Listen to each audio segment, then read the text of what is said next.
તો પાટણ લોકસભા બેઠકની ચૂંટણી સંપન્ન થયા બાદ હવે ચૂંટણી પરિણામને લઈ અને લોકો આતુર બન્યા છે। તો જિલ્લા વહીવટી તંત્ર દ્વારા પણ આગામી 4 જૂનના રોજ મતગણતરીને લઈ અને તડામાર તૈયારીઓ પૂર્ણ કરવામાં આવી છે। એક વિધાનસભા બ્લોકમાં 14 ટેબલ પર અધિકારીઓની ઉપસ્થિતિમાં અને સીસીટીવી કેમેરાની બાજ નજર હેઠળ મતગણતરી કરવામાં આવશે, જે પૂર્ણ થયા બાદ પરિણામો જાહેર કરવામાં આવશે।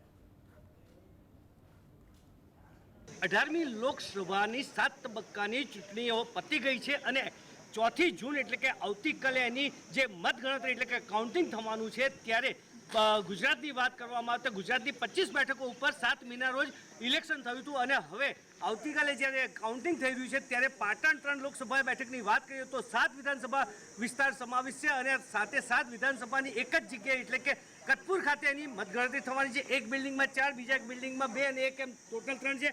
કેમેરામેન કેટલાક દ્રશ્યો બતાવે આ મતગણતરીનું સ્થળ છે ત્યાં સંપૂર્ણ તૈયારી થઈ ગઈ છે।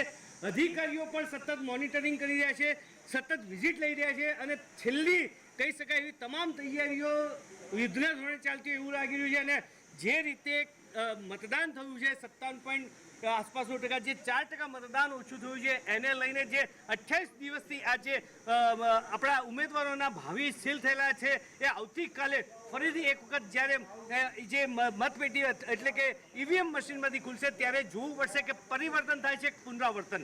અલ્કેશ પંડ્યા, GSTV।